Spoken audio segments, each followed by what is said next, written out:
नमस्कार, माझे नाव विश्वनाथ राजेंद्र चंद्रबा। मी माध्यमिक विद्यालय धामणगाव विद्यालयाचा मुख्याध्यापक आहे। आज या ठिकाणी SMPT कॉलेजच्या वतीने जो काही स्वास्थ्य संपूर्ण आहार याविषयी जो कार्यक्रम झाला तो विशेष करून जे किशोरवयीन मुलं आहेत त्यांच्यासाठी अतिशय उपयुक्त होता।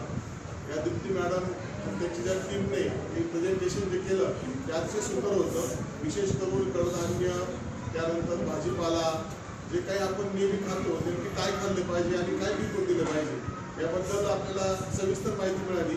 विशेष करून लहान मुलं पटकन जंक फूडच्या मागे लागतात, कुरकुरे वगैरे असं काही वस्तू खाऊन ते आपलं आरोग्य खराब करतात, परंतु ते सर्व चुकीचं आहे हे त्यांना इथं चित्रीकरणाद्वारे कळाल्यामुळे आणि डॉक्टरांनी सांगितल्यामुळे अतिशय व्यवस्थित समजलं। आणि जे काही बाहेर आपण व्यसनाने पालक बघतो त्यांचं बघून मुलांना पण कधीतरी व्यसन करावं असं वाटतं। त्यामध्ये सिगारेट असेल, तंबाखू असेल, काही दारू असेल, तर हे सुद्धा किती वाईट आहे आरोग्याला हे मुलांना कळालं। त्यामुळे इथून पुढे आता हे विद्यार्थी कधी जे कोणी करत असेल त्याला सांगतील की हे अशा प्रकारचे वाईट व्यसन लावू नका, आपलं हेल्थ इज वेल्थ हे सर्वात महत्त्वाचं आहे।